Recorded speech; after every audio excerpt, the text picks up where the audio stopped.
Bonjour et bienvenue à Entre nous, exclusivement sur les ondes de TV Rogers. Je suis Claude Andrea Bonnier. Je me ferai un réel plaisir de passer la prochaine heure avec vous.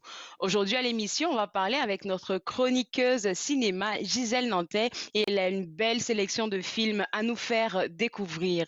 Je vais aussi m'entretenir avec le docteur Hugues Louamba qui est virologue et médecin à l'hôpital Montfort. Avec lui, il sera question, oui, de la COVID-19, mais aussi de l'après-pandémie. Et tout de suite pour commencer, j'ai avec moi Katia présidente du RAF, et elle est là pour nous parler un peu de toutes les activités du regroupement Affaires Femmes. Et pour les gens qui ne savent pas exactement c'est quoi le RAF, est-ce que tu pourrais nous en dire plus, Katia?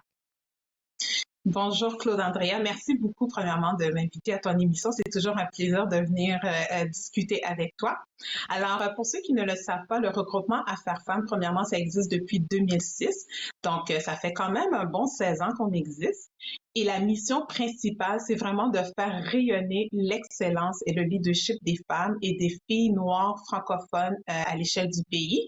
Donc on le fait au travers plusieurs activités. Notamment, on a un gala à chaque 2 ans. Donc, le gala prix d'excellence, le gala prix d'excellence du RAF.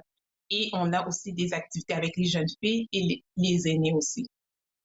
Alors, concernant les activités avec les jeunes filles, là, il y a un programme ou un projet qui revient encore cette année, qui revient en force, je devrais dire, c'est les RAF Talk. Est-ce qu'on peut savoir qu'est-ce que c'est? Mais les RAF Talk, en fait, ça vient un petit peu de la même de la même idéologie des TED Talks. Donc, en fait, c'est une série de conférences qui sont données dans les écoles, mais spécifiquement pour les jeunes filles noires francophones âgées entre 14 et 18 ans. Donc, l'idée, c'est qu'il y a une animatrice et il y a 3 conférencières qui agissent un petit peu à titre de mentor. Et l'idée, c'est vraiment de discuter de sujets qui sont des fois un peu sensibles. Comme l'année dernière, on a abordé le racisme, le sexisme, le développement professionnel, ou encore on a aussi abordé l'importance de commencer son carnet d'adresse, son carnet de contact à un très jeune âge, parce que ça va nous servir plus tard. Donc, ces femmes qui viennent donner les conférences dans les écoles, ce sont vraiment des femmes qui excellent dans plusieurs domaines d'activité. Donc, et aussi, il y en a beaucoup qui sont d'anciennes lauréates ou finalistes du gala, justement. Donc, on voulait vraiment, hormis de les célébrer pour le gala, on voulait vraiment les amener avec nous pour pouvoir aller inspirer ces jeunes filles-là. Et puis, je suis très contente qu'on en parle ce matin, là, des RAF Talk, parce que j'ai déjà participé, l'année précédente, j'ai participé et c'est humainement parlant, c'est venu me chercher. Pourquoi, Katia? Parce que le RAF fait en sorte que cet endroit-là, même si virtuel, soit vraiment sécuritaire pour ces jeunes filles-là. Je voyais des jeunes filles nous confier des affaires. C'est clair que c'est sécuritaire, c'est pas quelque chose qu'on peut en parler, mais je voyais des jeunes filles confier des affaires assez personnelles d'elles-mêmes. Et je me dis, ça prend ça, de la vulnérabilité pour construire un vrai leadership. Exactement. Puis je pense que tu l'as dit. Le mot ici, c'est vraiment espace sécuritaire. Donc, c'est sûr que c'est fait en collaboration toujours avec une école ou encore le conseil scolaire. Donc, on vient, donc le conseil scolaire nous ouvre ou l'école nous ouvre les portes et nous donne accès à ces filles ou du moins, je vais changer la terminologie, elle donne à ces filles à des femmes extraordinaires pour pouvoir discuter d'enjeux quand même assez sensibles que peut-être que dans d'autres situations, elles auraient peut-être pas osé en parler.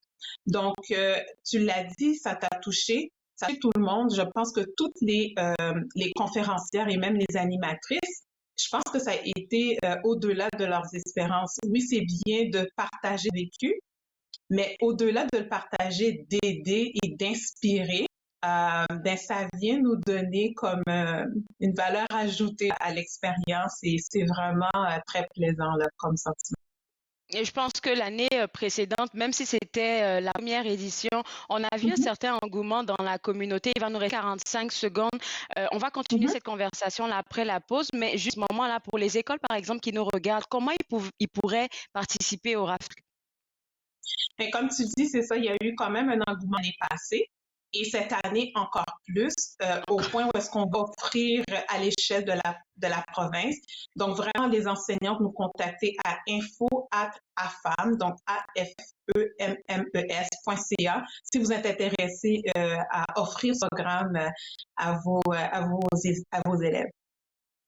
Allez te garder avec moi, Katia. On va prendre une pause et juste après, on va continuer de parler de ce merveilleux projet-là intitulé les RAF Talk, lancé par le RAF de Regardez entre nous exclusivement sur les ondes de TV Rogers.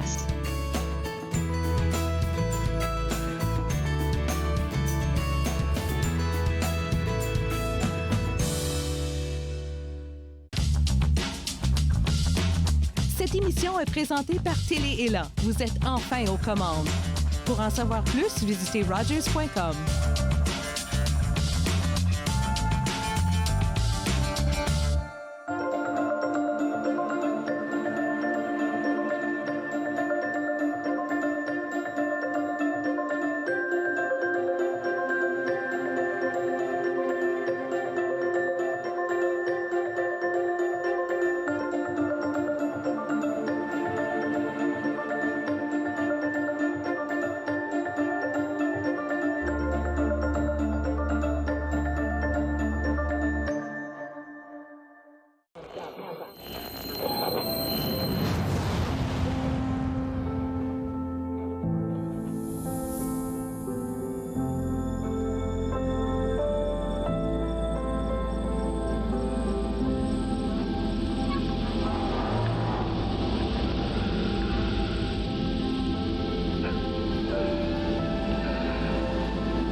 Dans la prochaine émission, on discute avec Anathalie Jean-Charles. Son blog a été une réelle bouée de sauvetage pour les gens souffrant de problèmes de santé mentale pendant la pandémie. Suivez-moi, jeudi 20h sur TV Rogers.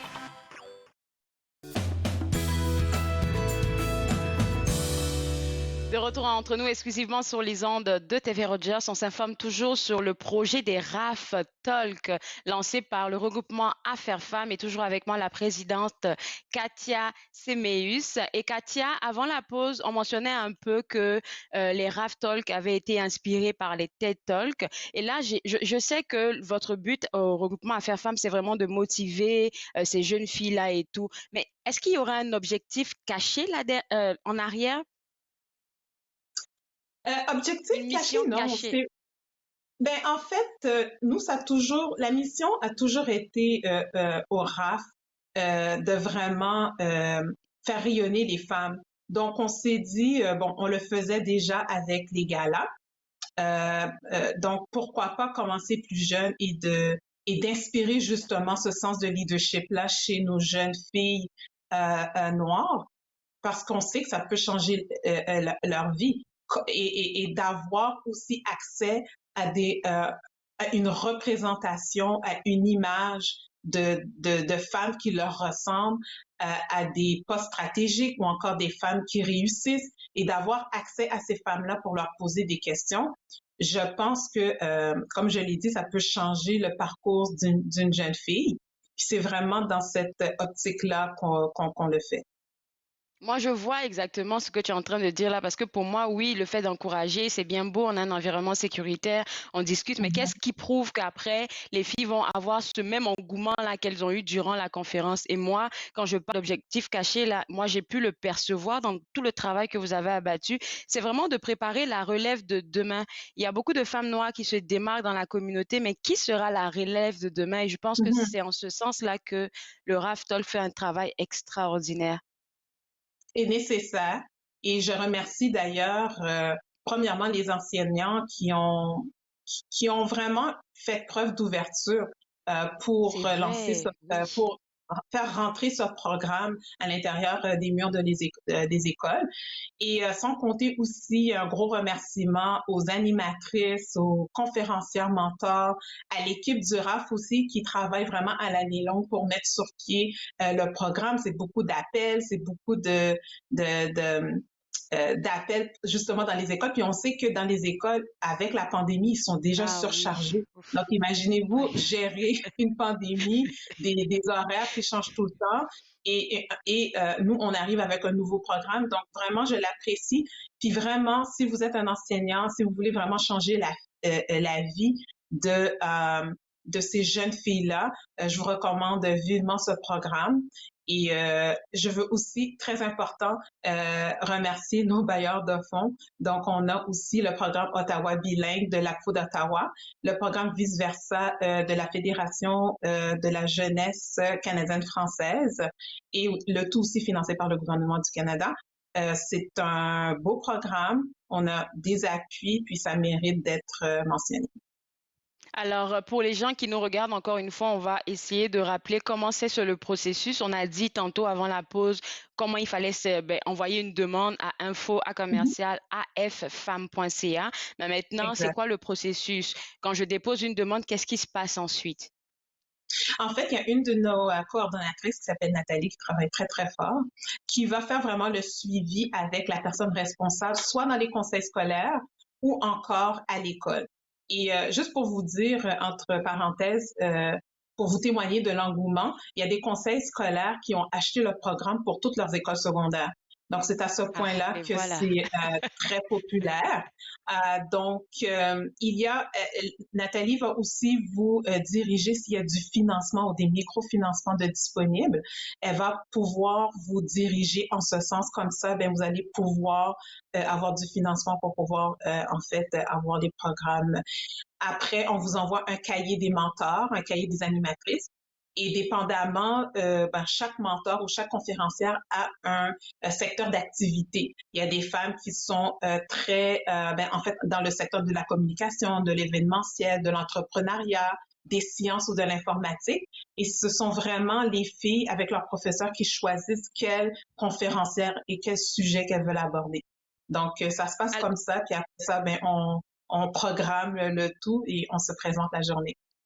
On va essayer de mettre un peu l'eau à la bouche des gens, là, Katia. Est-ce que tu pourrais partager 2 ou 3 retours que tu as eu, pas forcément des élèves qui ont participé, parce que, comme on le dit, c'est sécuritaire. Après, on n'a pas vraiment de rapport avec elles, quoi qu'on échange des contacts. Mais des enseignantes et autres qui viennent, elles sont là pendant les rencontres. Il faudrait le mentionner aussi. On ne laisse pas les jeunes aller seuls comme ça. Qu'est-ce qu'elles ont dit, ces enseignantes? Mais en fait, les enseignantes ont trouvé le programme super intéressant. C'est sûr qu'on aborde des sujets que peut-être qu'ils n'abordent pas en classe. Donc, pour elles, c'est aussi une ouverture vers peut-être des sujets qu'ils n'abordent pas. Donc, ça leur permet aussi de faire un suivi ou peut-être de donner une attention particulière à certaines problématiques. Il y a des filles qui, on sait que le programme, on l'a offert un petit peu aux filles un petit peu plus vieilles l'année passée, vers les 16-18 ans.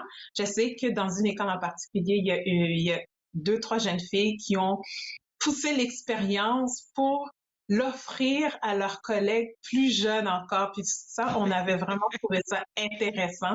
Donc, elles ont pris l'initiative de partir comme une espèce d'espace sécuritaire de discussion, mais avec les filles, mettons, de 14-13 ans sur des sujets, qui sont peut-être propres à l'école. Puis elles partent vraiment avec un bagage. Ce sont des filles qui sont à l'université, donc elles ont besoin d'avoir certaines astuces. Puis on a eu de très, très bons retours l'année passée. Écoute, Katia, merci beaucoup pour tout le travail que vous abattez, toi et toute l'équipe du RAF, pour ce beau projet-là. Puis on va inviter les gens à visiter d'abord votre site web et puis pourquoi pas vous écrire un petit mot pour participer à ce programme-là. On se revoit une prochaine fois. Super, merci beaucoup. À la prochaine, au revoir. Au revoir. Alors, pour vous autres à la maison, pour participer au RAF Talk, ça sera simple. Vous pouvez visiter le site web au www.raf.ca ou bien même aller directement, comme Katia l'a mentionné, leur écrire un courriel à info@afs femmes.ca. On va prendre une pause et juste après la pause, je parle avec le docteur Hugues Loemba, qui est virologue et médecin à l'hôpital Montfort. Oui, on va parler de la COVID-19, mais on va parler de qu'est-ce qui s'en vient après cette pandémie-là. Vous regardez Entre nous exclusivement sur les ondes de TV Rogers.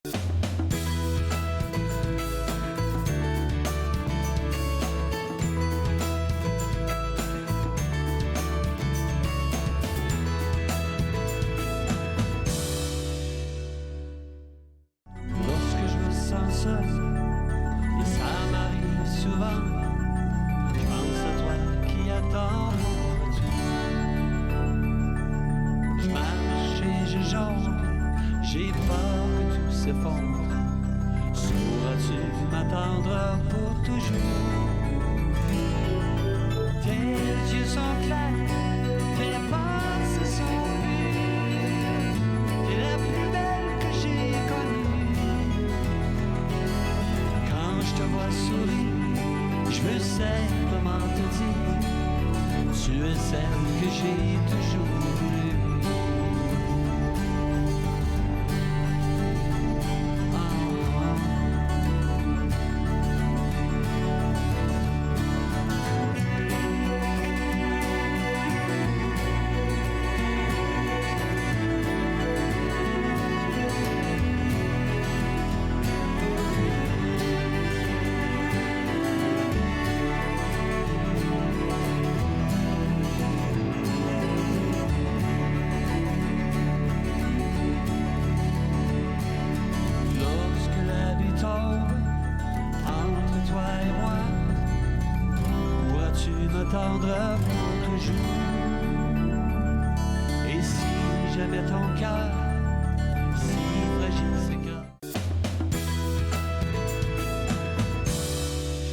Retour Entre nous exclusivement sur les ondes de TV Rogers. On s'informe maintenant sur qu'est-ce qui pourrait éventuellement se passer après la pandémie. Avec moi, le docteur Hugues Loemba, virologue et médecin à l'hôpital Montfort. Toujours un plaisir de parler avec vous, docteur Loemba.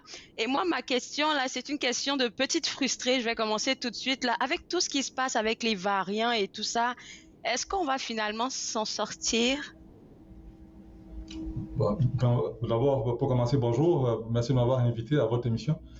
On va s'en sortir, oui, on va s'en sortir, mais on va vivre avec la COVID. C'est sûr que le virus ne va pas disparaître du jour au lendemain, mais on va pouvoir le contrôler et commencer à fonctionner un peu comme auparavant, mais avec certaines mesures restrictives ou certaines précautions. Voilà. On va vivre avec les variants, mais on pourra s'en passer. Et pour dire vrai, là, à chaque fois qu'il y a une nouvelle variante, je pense que tout le monde, un peu comme moi, retient son souffle parce qu'à chaque nouveau variant, là, on ne sait pas ça vient avec quel lot de difficultés. Donc, quand vous dites qu'on va s'adapter, est-ce que c'est parce que, j'espère, tout le monde sera vacciné et que tout va aller pour le mieux? Bon, on espère qu'il y ait plus de gens qui soient vaccinés, mais aussi, même si on est vacciné, on doit probablement avoir des doses de rappel adaptés à des nouveaux variants qui vont arriver.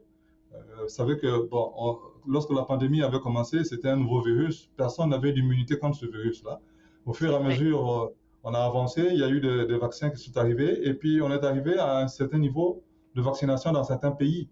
Mais le risque d'avoir de nouveaux variants, c'est lorsque il y a encore plein de gens dans d'autres pays dans le monde qui ne sont pas vaccinés, qui n'ont pas d'immunité, et chez certaines de ces personnes-là, il peut avoir un variant qui peut se développer, et puis comme ce qu'on a eu avec le Omicron, qui nous est venu d'Afrique du Sud, et puis qui a envahi tout le monde entier. Donc c'est le risque, le fait qu'on n'ait pas assez divulgué la vaccination ailleurs, on a encore un certain risque d'avoir un nouveau variant. Sauf qu'avec le Omicron, il est tellement contagieux, il y a plein de gens qui ont été contaminés, et puis il y a beaucoup de gens qui étaient déjà vaccinés. Alors il va avoir moins de chances de continuer à vaguer lorsqu'il y a un deuxième sous-variant qui arrive. Donc on va probablement peut-être s'en sortir, mais progressivement, dans les prochaines semaines. Je me rappelle que, je pense que c'est l'année précédente que vous et moi, on avait une conversation autour de la pandémie et tout ça, et vous mentionnez le fait qu'il y a plusieurs sortes de coronavirus. Donc, c'est ça qu'on remarque. À chaque fois, il y a de nouvelles variantes et tout. Mais comment ce virus-là, il arrive à muter encore et encore et encore? Qu'est-ce qui se passe? Les mutations au niveau des gènes du virus, c'est pas juste propre au coronavirus. Il y a beaucoup de virus qui ont cette propriété de muter. C'est surtout les virus à ARN. Donc, dans le code génétique est basé sur l'acide ribonucléique, l'ARN, il mute beaucoup plus que les virus à ADN. Donc, les variants, on les voit dans plusieurs sortes de virus. Moi, j'ai étudié pendant des années les variants du virus VIH, des mutations qui arrivent dans le virus VIH. C'est la même chose qu'on voit un peu dans le coronavirus, même si le coronavirus mute un peu moins que le virus de la grippe et un peu moins que le virus du VIH. Mais n'empêche que lorsque le virus infecte les cellules et qu'il passe son cycle de réplication pour sortir de nouveaux virus, des Docteur Luamba, s'il vous plaît, qu'est-ce que vous appelez le cycle de réputation, vous avez dit? Le cycle de réplication, c'est les processus qui se passent à l'intérieur de la cellule lorsque le virus infecte la cellule. Quand il rentre dans la cellule, tous les processus biologiques qui se passent, parce que le virus prend en otage la machinerie cellulaire, biologique cellulaire, pour que la cellule l'aide à fabriquer de nouveaux virus. Donc, ce cycle de multiplication des virus, là, on appelle ça cycle de réplication. Et il y a plusieurs étapes. Et au cours de ces étapes-là, dans le cas qui nous concerne ici, le coronavirus, ça se passe dans le cytoplasme des cellules. Et donc, le virus n'amène que son code génétique, l'ARN, et puis les enzymes de la cellule, et puis toutes les réactifs dont le virus a besoin pour fabriquer ses protéines. C'est la cellule qui aide les acides aminés, tout ça. Alors, dans ce processus-là, il y a des erreurs qui sont faites par l'enzyme qui multiplie les copies, qui copie les gènes du virus. Okay. Et en introduisant ces erreurs, ça fait que ça apparaît comme des mutations au niveau des protéines du virus. Ces mutations peuvent parfois être à l'avantage du virus, dans certains cas. Parfois, ça peut être délétère au virus. Donc, ce n'est que les virus qui ont eu des mutations qui leur donnent l'avantage de se multiplier plus vite, qui apparaissent à prendre le dessus sur les autres virus, les autres souches du virus. Et c'est pour ça qu'on arrive à avoir des variants. C'est ça, les variants.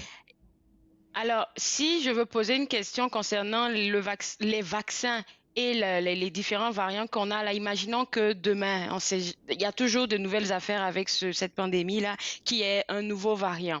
Alors, est-ce que le vaccin que moi j'ai fait il y a 2 mois, il y a 3 mois, peut m'aider à lutter contre ce nouveau variant-là? Ça, c'est une bonne question parce que là, vous savez, on n'a pas eu un vaccin contre le Omicron, mais non. Les 2 doses qu'on avait eues avant là, pour la vaccination anti-Covid nous ont aidé à diminuer les risques de maladies graves contre le Omicron.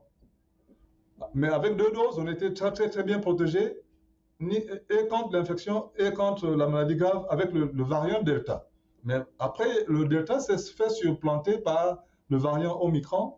Mais avec 2 doses, on n'est pas bien protégé contre l'infection à Omicron, mais on est juste mieux protégé contre une maladie grave, au lieu de se retrouver à l'hôpital ou se retrouver aux soins intensifs.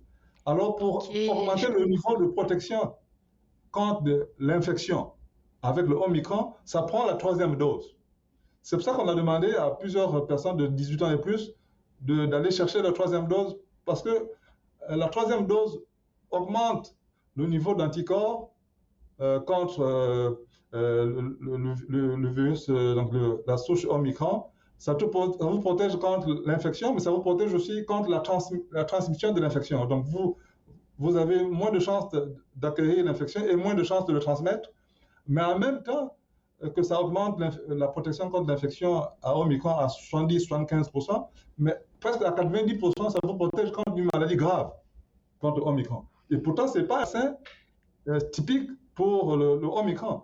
les compagnies qui font les vaccins, le vaccin Moderna et le vaccin Pfizer, BioNTech, ils sont maintenant en train de faire des recherches pour un vaccin adapté au Omicron.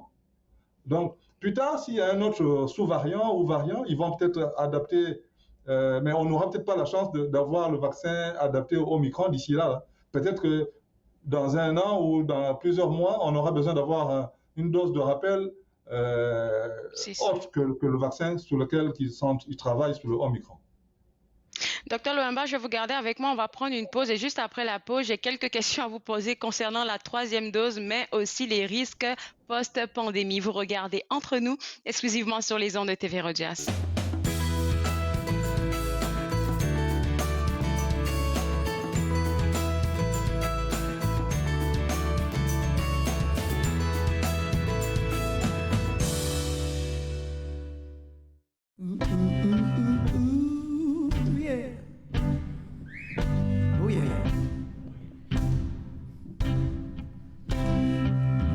Criss-cross, je passe la tondeuse dans les marches, c'est les chic-chocs dans mes idées, mes démarches. Tu cries allô, allô, allô, allô. Le répondeur est long, je radote ta journée longe comme un tableau, tableau, tableau, tableau de pensées vagabonds, un vrai mauvais brainstorm. Peut-être que j'attends juste le bon moment. J'ai passé mes neurones à la science pour la donne. Dans mon pays, j'ai la peau, tout le temps je l'ai. Oh yeah, si en enfer il fait chaud, moi je veux y aller. Y aller, y aller, y aller.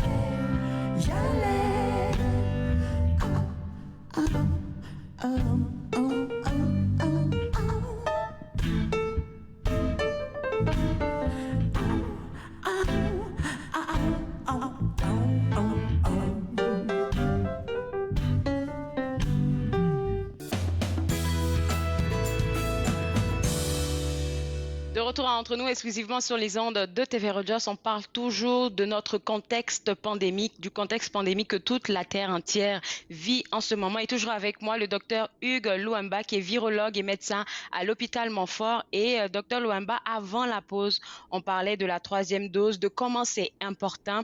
Et à ce point-là, je veux que vous puissiez pas sensibiliser en fait les gens qui sont encore réticents à cette 2e dose, à cette 3e dose, parce que j'ai déjà les 2 doses, je pense que c'est suffisant pour moi. La 3e dose va me servir à pas grand-chose. Ce que je peux donner comme message, c'est que la 2e dose était suffisante pour le variant Delta, mais ce n'est pas suffisant pour le variant Omicron. Encore peut-être moins qu'avec le sous-variant qui arrive, de Omicron, alors le BA2. Alors, la 3e dose, d'abord, ça prolonge votre immunité, puisque on a vu que quand on a le vaccin anti-Covid, qu'on a eu 2 doses, la 2e dose vous protège, votre protection arrive autour de 4-5 mois, et puis ça diminue considérablement. Et donc, c'est pour ça qu'une 3e dose, ça prolonge de nouveau, et puis ça augmente. Non seulement que ça prolonge avec le temps, pour plusieurs mois de protection, mais aussi à un haut niveau, à un niveau élevé des anticorps neutralisants. Et si vous remontez au niveau des anticorps neutralisants, vous remontez votre protection contre l'infection. Donc, vous avez moins de risque d'attraper la maladie, et vous avez aussi moins de risque de transmettre cette maladie. Donc, on augmente cette protection à 70-75% après la 3e dose. Et vous avez aussi une grosse augmentation de protection contre une maladie grave de près de 90% après avoir pris votre 3e dose. Alors, c'est important de penser à prendre la 3e dose. Juste un message aux gens qui nous regardent en ce moment.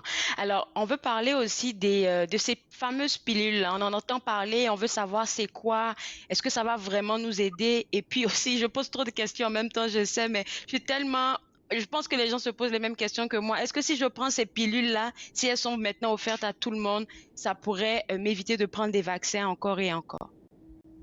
Non, les pilules ne sont pas là pour remplacer les vaccins.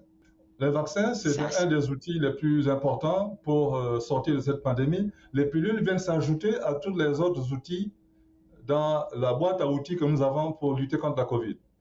Nous avons eu les tests rapides, les tests PCR, on a donc toutes les mesures sanitaires de distanciation physique, lavage des mains, les masques et tout ça, et les médicaments, là, les comprimés dont vous parlez. Donc, on parle de Paxlovid. C'est le médicament oral de la compagnie Pfizer qui a été récemment approuvé par Santé Canada. Puis il y a un deuxième là qui est sur la ligne de mire, là, c'est le Molnupiravir qui a été fabriqué par Merck. Alors, pour le Paxlovid qui a été approuvé par Santé Canada, c'est un médicament qui n'est peut-être pas là pour tout le monde. C'est pour une catégorie de gens qui sont à risque, qui ont des facteurs de risque, s'ils peuvent être atteints de la COVID-19 légère ou modérée. Pas une COVID-19 grave, légère ou modérée. Vous avez été exposé à quelqu'un qui a la COVID et puis vous tombez malade, vous avez une COVID légère ou modérée et vous avez des facteurs de risque. Il y a d'abord l'âge, 60 ans et plus, et puis les autres maladies, les maladies chroniques, l'immunodépression, donc plusieurs facteurs de risque qui peuvent vous mettre à risque d'avoir une complication. Donc, c'est pour cette catégorie de gens que ce médicament, le Paxlovid, est indiqué. Et vous devez avoir une prescription d'un médecin. Ce n'est pas un médicament que vous pouvez aller chercher sur les tablettes en pharmacie. C'est quelque chose qui doit être prescrit par un médecin. Et en plus, le médecin doit vérifier ce que vous prenez comme autre médicament. Parce que c'est un médicament qui a plusieurs interactions avec d'autres médicaments. Et les interactions sont multiples à cause de la présence d'une substance dans ce médicament, le Paxlovid. C'est une combinaison de deux médicaments, de deux substances. La deuxième substance, là, c'est le ritonavir, qui est un booster qui augmente l'effet de la première substance qui est dedans. Et c'est à cause de ce ritonavir qu'il y a des possibilités d'interaction avec d'autres médicaments. C'est pour ça que le médecin doit d'abord bien vérifier si ça vous convient de prendre ce médicament ou pas. Ça donne l'impression, en tout cas j'y crois fortement, qu'on tend vers la fin de cette pandémie-là. Quoi que vous l'avez dit en début d'entrevue, on va devoir s'ajuster, apprendre à vivre avec. Alors, quelle est selon vous notre vie, quelle pourrait être selon vous notre vie post-pandémie? Bon, il faut dire d'emblée que je n'ai pas une boule de cristal pour prévenir l'avenir. Oui. C'est sûr, mais au moins on peut faire cet exercice d'imagination ou bien de suggestion. On pourrait peut-être se tromper à un certain niveau, mais vous savez, la COVID-19 nous a appris beaucoup de choses. C'est que le virus est beaucoup plus malin que nous autres. Il a souvent été plus rapide que nous avec les nouveaux variants. Alors, mais on peut quand même s'aventurer pour donner quelques suggestions. On sait qu'on ne va pas vivre avec toutes les restrictions que nous avons actuellement dans plusieurs mois. On va peut-être abolir un certain nombre de restrictions au fur et à mesure. On va probablement délaisser certaines pratiques. Là. La distanciation sociale, oui ou non, oui, peut-être que dans un certain milieu où il y a plusieurs personnes, on va peut-être tenter de diminuer le nombre de gens. Le port de masque, le masque, c'est peut-être l'une des mesures qui risque de rester un peu plus longtemps que les autres. Probablement, le passeport vaccinal pourrait être une des mesures qui va être enlevée dans un avenir assez proche, là, dans les prochains mois, peut-être d'ici quelques semaines. Le passeport vaccinal. Parce que le passeport vaccinal est beaucoup plus important contre le Omicron si c'était à 3 doses. Mais avec 2 doses, c'est juste pour une protection contre la maladie grave. Alors, donc, le lavage des mains, selon le milieu là où on travaille, dans les hôpitaux, on pratique tout le lavage des mains pour la prévention d'autres maladies. Hein. Donc, le lavage des mains pourrait rester comme pratique dans les hôpitaux, puisqu'on le fait pour les autres maladies, pour les autres infections. On aura peut-être, donc, sur les tablettes, là, une nouvelle génération de tests. On aura la possibilité d'avoir des tests rapides qui sont beaucoup plus fiables, qu'on pourrait utiliser, donc d'autres dispositifs de dépistage qu'on va utiliser chaque jour régulièrement lorsqu'on va aller au travail, lorsqu'on est, mettons, on va dans un milieu où il y a plein, donc mettons que s'il y a, c'est un événement sportif bien culturel, avant Donc, les gens vont peut-être utiliser d'autres tests, donc une nouvelle génération de tests. On aura peut-être une nouvelle génération de médicaments aussi. Là, tout à l'heure, je parlais de médicaments, le Paxlovid. Ça, donc, c'est pas indiqué à tout le monde. Là. Ça prend des critères pour utiliser ça. Et puis, on doit l'utiliser pendant les 5 premiers jours des symptômes pour éviter qu'on puisse progresser de la maladie. On aura peut-être des médicaments qui sont indiqués pour ceux qui sont des personnes contacts, qui n'ont pas encore les symptômes, pour prévenir qu'ils tombent malades. Les gens qui sont en contact, personnes contacts qui doivent s'isoler pour voir s'ils virent positifs plus tard à la COVID, ils pourront peut-être prendre des médicaments pour éviter qu'ils tombent malades. Donc, on aura peut-être de nouveaux vaccins aussi. Le vaccin actuel que nous avons cible en particulier une partie de la protéine spicule de la couronne du virus. Et étant donné qu'on a plein de variants qui ont des mutations au niveau de cette protéine spicule, peut-être les nouveaux vaccins vont cibler d'autres protéines du virus qui mutent moins. Et pour qu'on ait des vaccins qui pourraient être utiles contre plusieurs variants. Donc, Merci on aura beaucoup, docteur. plein de choses. Et on aura beaucoup plus d'immunité. Donc, on aura On vous plus de croit, moyens on vous pour croit lutter sur... contre la COVID. On vous croit sur parole. Écoutez, merci d'avoir pris le temps de discuter avec nous aujourd'hui à l'émission. Je suis sûre que cette discussion a été bénéfique pour beaucoup de ceux qui nous regardent en ce moment. Je vous souhaite une bonne journée. Au plaisir de se reparler une prochaine fois. Mais c'est moi qui vous remercie. Au revoir. Au revoir. Alors, pour vous autres à la maison, pourquoi pas suivre l'activité du docteur Hugues Lohemba. Vous êtes invités à visiter le site web de l'hôpital Montfort. Si je ne me trompe pas, c'est www.hôpitalmontfort.on.ca. On va prendre une pause et juste après la pause, on parle cinéma avec Gisèle Nantel du Ciné-Club d'Ottawa. Vous regardez Entre nous, exclusivement sur les ondes de TV Rogers.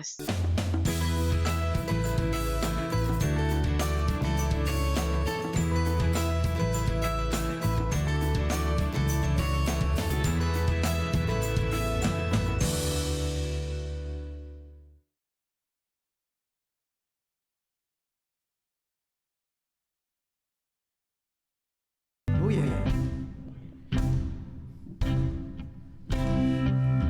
Criss-cross, je passe la tondeuse dans les marches, c'est les chic-chocs dans mes idées, mes démarches, tu cries allô, allô, allô, allô. Le répondeur est long, je radote ta journée longe comme un tableau, tableau, tableau, tableau. C'est vagabond, un vrai mauvais brainstorm. Peut-être que j'attends juste le bon moment. J'ai passé mes neurones à la science pour la donne. Dans mon pays, j'ai la peau, tout le temps je l'ai. Oh yeah, si en enfer il fait chaud, moi je veux y aller, y aller, y aller, y aller, y aller. Oh, oh, oh, oh, oh, oh,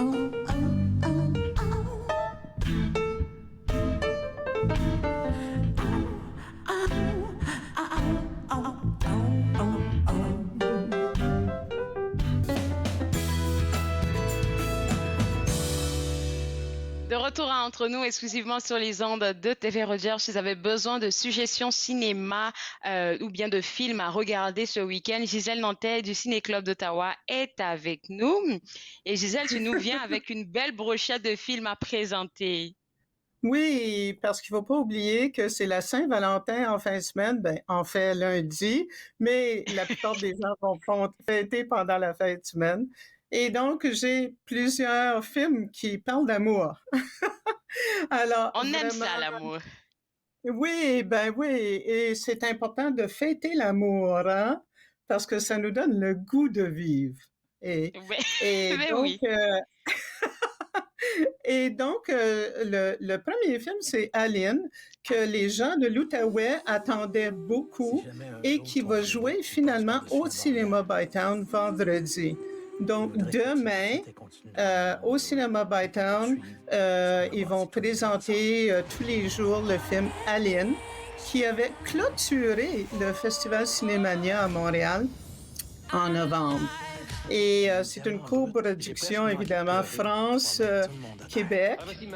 Et il ne faut pas oublier que ce n'est pas une biographie comme telle, bien que ce soit calqué sur la vie de Céline Dion. C'est une fiction librement inspirée de la vie de Céline Dion.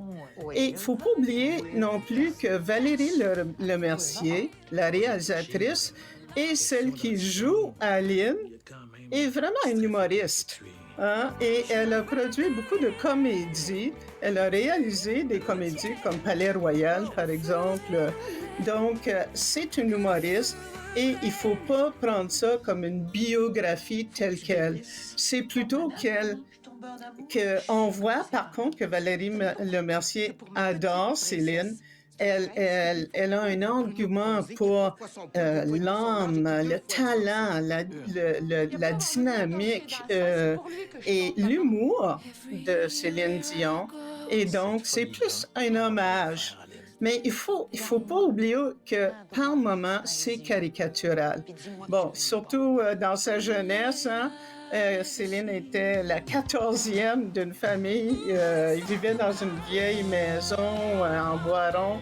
Alors, ça fait tout à fait caricature, là, avec la famille, tous les bébés, Mais à 12 ans, elle a été découverte par René Angélil. Et dans le film, le personnage de René Angélil est joué par Sylvain Marcel, qui s'appelle Guy Claude. Et il est vraiment excellent dans son rôle. Donc, il va promouvoir, il va découvrir le grand talent de Céline. Et donc, mais ici, il s'appelle Guy Claude et Céline, évidemment, c'est Aline. Et c'est un film qui est caricatural, comique par moments, mais les interprétations sont très justes et c'est un film qui est très divertissant, qui va passer à travers toutes les époques de la vie. Et même à 12 ans, on voit la face de Valérie Lemercier collée sur le corps d'une jeune femme, alors avec des trucages d'ordinateur et de caméra.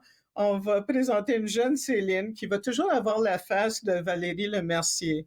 On va passer à travers les grands succès, les grandes époques de Céline et évidemment sa vie familiale, son mariage, ses enfants, sa vie à Vegas et tout. Alors, c'est un film qui est comique par moment, puis des fois on va se dire, mais par moment, je dois dire que l'accent de Valérie Lemercier n'est pas toujours juste. Hein? Ce n'est pas l'accent québécois comme tel, mais c'est un hommage à l'âme et au talent de Céline. Super. Il nous reste 15 secondes avant le prochain film. Oui. Le film Aline sera à l'affiche demain 11 février au Bytown. Tu l'as mentionné tout à l'heure. Oui, alors ça va jouer au Bytown, mais c'est aussi disponible sur les plateformes de streaming, donc vidéo sur demande. Okay. Merci beaucoup, Gisèle. On passe au deuxième film qui est une biographie de Richard Williams, qui est le père de Venus et Serena Williams. Ça doit être intéressant, ça. Oui, alors ça, c'est vraiment une biographie, c'est pas une farce. Et il faut dire que Will Smith, qui joue Richard Williams, est excellent. Et d'ailleurs, le film a remporté 6 nominations pour les Oscars, dont meilleur film, meilleur scénario. Et même, il faut penser que la chanson thème Be Alive est chantée par Beyoncé et qu'elle est en nomination pour meilleure chanson originale. Alors, Richard Williams, comme on le voit ici, c'est surtout dans la jeunesse de Serena et Venus. Et il croyait 100% dans le talent de ses filles. Et il ne faut pas oublier que la mère de Serena et Venus, Oracene Williams, était une athlète. Donc, les deux filles étaient vraiment des enfants, avaient des gènes très, très athlétiques. Et même Oracene, qui est jouée par Aunjanue Ellis, est en nomination pour rôle de soutien, donc actrice de soutien. Et elle travaille beaucoup avec Serena.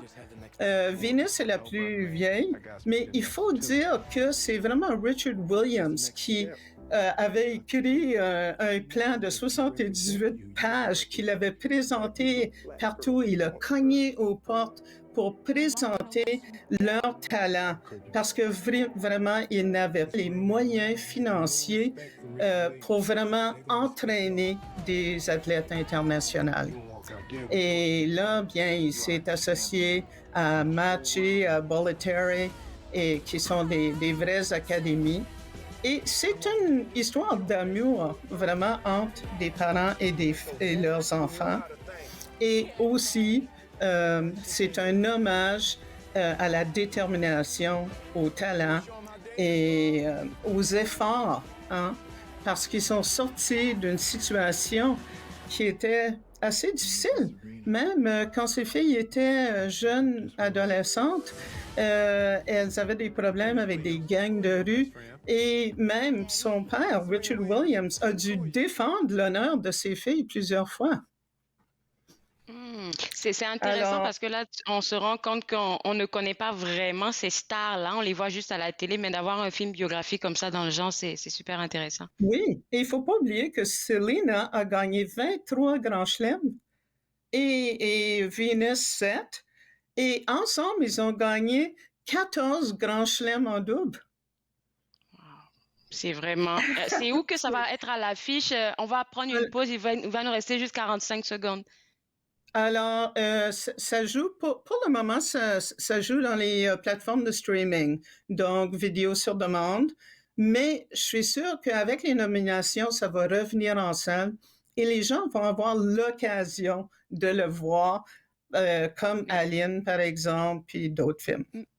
Merci beaucoup, Gisèle. On prend une pause et juste après, on continue avec tes suggestions cinématographiques. Vous regardez Entre nous, exclusivement sur les ondes de TV Rogers.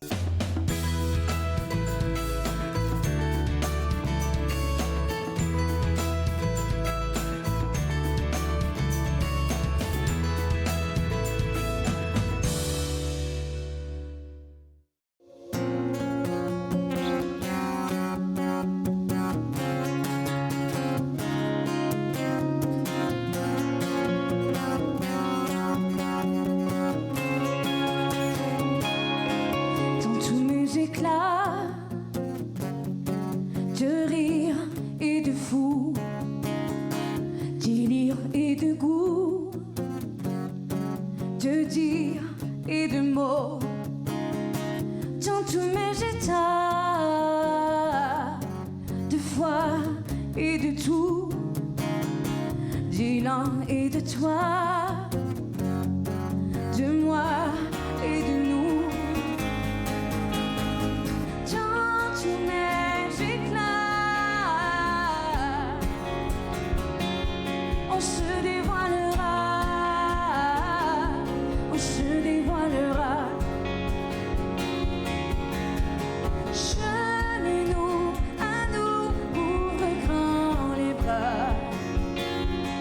Savoir de toi me saoule déjà.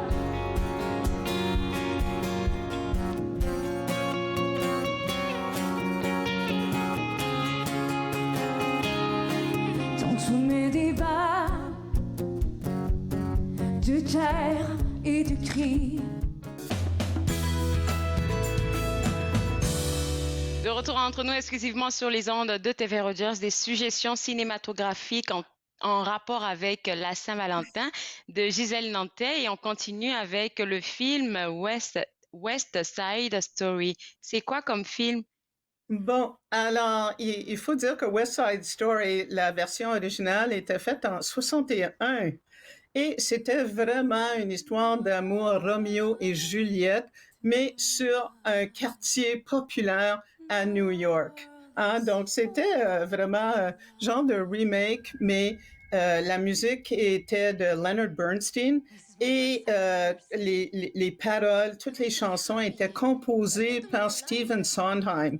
Donc, c'est vraiment un classique du cinéma américain, West Side Story, et qui mettait en vedette Natalie Wood, mais dans le rôle de Maria. Alors, cette fois-ci, c'est Steven Spielberg qui l'a refait, Et il a apporté quelques changements, mais vraiment des changements assez minimes mais importants. Comme par exemple, parce que ici, on a deux gangs de rue, hein, les Jets, qui sont les Américains, mais issus de différentes ethnies, et les Sharks, qui sont les Portoricains à New York, dans les quartiers populaires. Alors, ces deux gangs de jeunes qui sont assez délinquants et qui se détestent et même qui sont toujours avec des prises de bec. Alors, le chef des Jets, c'est Riff, et le chef des Sharks, c'est Bernardo. Et Bernardo a une très jolie sœur qui s'appelle Maria. Mais ce qui est important dans ça, c'est que c'est une belle histoire d'amour, mais les Portoricains dans le film parlent espagnol, ce qu'ils ne faisaient pas dans la version 1961, où ils parlaient en anglais, dans un anglais cassé latino. Alors, ici, souvent dans le film, ils parlent espagnol et on a certains sous-titres. Il faut dire que le film est en nomination pour 7 Oscars, dont meilleur film, meilleur réalisateur, meilleure actrice de soutien à Ariana DeBose, qui joue Anita. Et le personnage de Anita, qui était joué par Rita Moreno, elle rejoue. Elle a presque 90 ans et elle joue le rôle de Valentina dans le film, qui est le patron de Anton, Tony, qui est l'amoureux de Maria. Et pour choisir Maria, elle a une belle voix incroyable et il y avait 30 000 auditions pour choisir Maria. 30 000 auditions. Donc, elle est belle, elle est fraîche, elle a une superbe voix et c'est pas du fake. Alors ça passe où est-ce qu'on peut voir? Ça va nous rester 30 secondes pour ce premier film. Alors, ça passe en moment dans quelques cinémas de la ville. Ça va sûrement revenir dans les écrans de la ville et on peut la voir aussi dans les plateformes vidéo. Alors, c'est vraiment... Merci beaucoup. Merci Gisèle. On va veut pas manquer le temps de parler du dernier film, c'est OS 117. Alors, 117. Alors, OSS 117, hein, c'est le 3e volet de la parodie de James Bond. Hein? Mais un James Bond qui est calqué sur le personnage, le James Bond de Sean Connery, hein, avec les cheveux slickés, toujours en costume, jamais un cheveu de déplacé. Et c'est Jean Dujardin qui l'interprète. Et il est encore drôle. Disons que c'est pas le meilleur des 3 films. Et il faut dire aussi que ce n'est pas réalisé par Michel Hazanavicius, qui avait fait les 2 premiers. Mais c'est réalisé par Nicolas Bedos, qui lui avait fait un beau film Belle Époque. Cependant, ce film-là, évidemment, ça s'appelle Bon baiser d'Afrique. Le titre d'origine était Alerte rouge en Afrique noire. Et on voit pourquoi ils ont changé le titre. Et ça met également en vedette Pierre Ninet. Pierre Ninet qui jouait dans Boîte noire, hein, dont j'ai parlé en janvier. Alors, Pierre Ninet, c'est le nouvel agent. C'est l'agent 1001. Ils sont rendus. Et il faut penser que l'histoire se passe en 1981, alors avant l'époque du politically correct. Alors, il faut dire que Jean Dujardin joue un personnage débitant, une avalanche d'ineptie, misogyne et raciste. Parce que c'était avant tous ces mouvements-là de MeToo. Donc, il y a quand même des passages qui chantaient. Et il faut dire que Jean Dujardin est encore charmant, drôle. Bon, c'est pas un film pour tout le monde et c'est surtout pour ceux qui sont les fans de ce genre de parodie-là. Et comme je vous dis, c'est absolument raciste et misogyne. Mais il faut prendre ça comme faut une pas comédie. prendre ça au premier degré. Non. Puis c'est absolument pas sérieux. J'ai trouvé ça par contre un peu trop long. C'est 2 heures, puis ça l'aurait, certains moments ou en manque de rythme. Alors, où est-ce qu'on peut voir ça? Il va nous rester 45 secondes, Gisèle. Alors, cette parodie-là avec Jean Dujardin, que moi j'aime beaucoup, il faut dire, même si le film est inepte par moment, ça joue sur les plateformes de vidéo. Et il faut dire que aussi, il joue un genre de James Bond qui est vieillissant et qui même s'essouffle avec les femmes. Alors, ça le rend encore plus sympathique, je pense. Merci beaucoup, Gisèle. On se voit à une prochaine chronique. Bye bye. Bye bye. Alors, nous, on va prendre une pause et juste après, j'aurai quelques informations à vous partager. Vous regardez Entre nous, exclusivement sur les ondes de TV Rogers.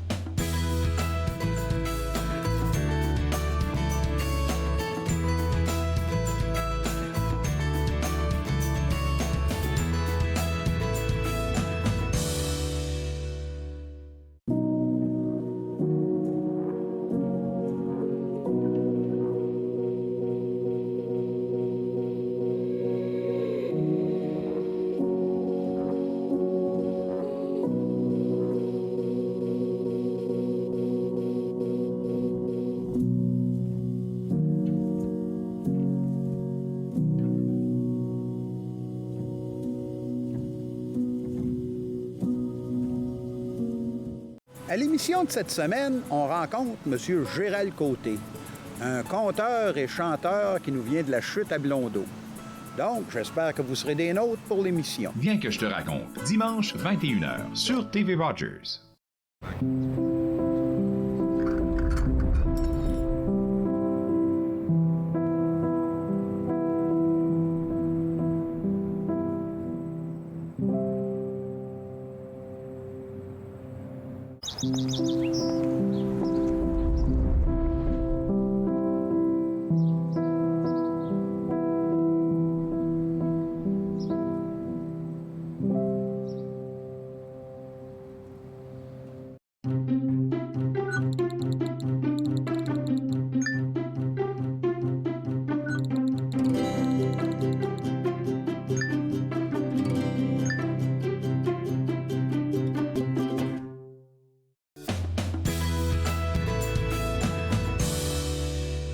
De retour à Entre nous, exclusivement sur les ondes de TV Rogers, j'aimerais vous rappeler que vous pouvez toujours déposer une demande pour une inscription pour participer au projet RAF Talk lancé par le regroupement Affaires Femmes. Ce sont des rencontres offertes pour les filles de 14 à 18 ans. Toutes les informations au www.raf.ca. J'aimerais aussi vous mentionner que dans le cadre du mois de l'histoire des Noirs, il y a aussi Négritude Magazine qui organise une belle campagne intitulée Moi Afro-entrepreneur 2.0 où est-ce qu'ils auront la chance d'avoir plusieurs personnes qui vont intervenir pour parler en fait de leur parcours ici dans le monde, on va dire dans le monde du travail, dans le monde professionnel, dans tous les domaines et surtout à l'ère du digital vu le contexte pandémique que nous vivons en ce moment. Pour plus d'informations, www.negritudemagazine.com, c'est leur site web. Moi, je me suis fait le plaisir de passer cette heure avec vous. On sera de retour demain, vendredi, à partir de 11h et on va discuter du nouvel album des Rat Swamp avec Yann Leduc. Je vais aussi m'entretenir avec un représentant de l'Université Saint-Paul et il sera question de leur porte ouverte virtuelle. Donc, rendez-vous est pris pour demain à partir de 11h. Bye bye!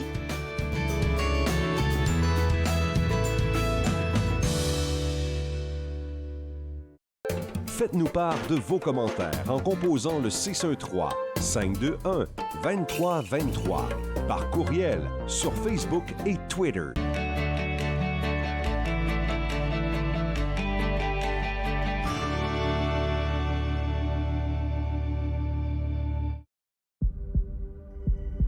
On peut souffrir, être blessé, être écorché,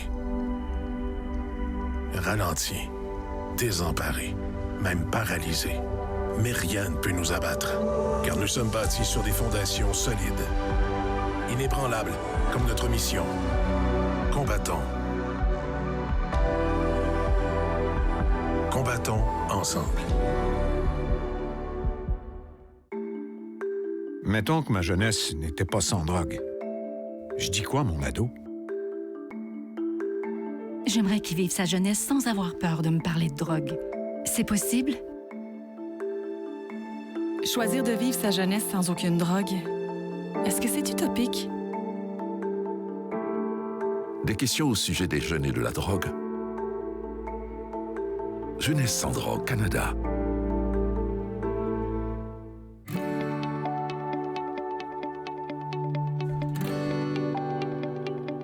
Vous regardez TV Rogers, Ottawa.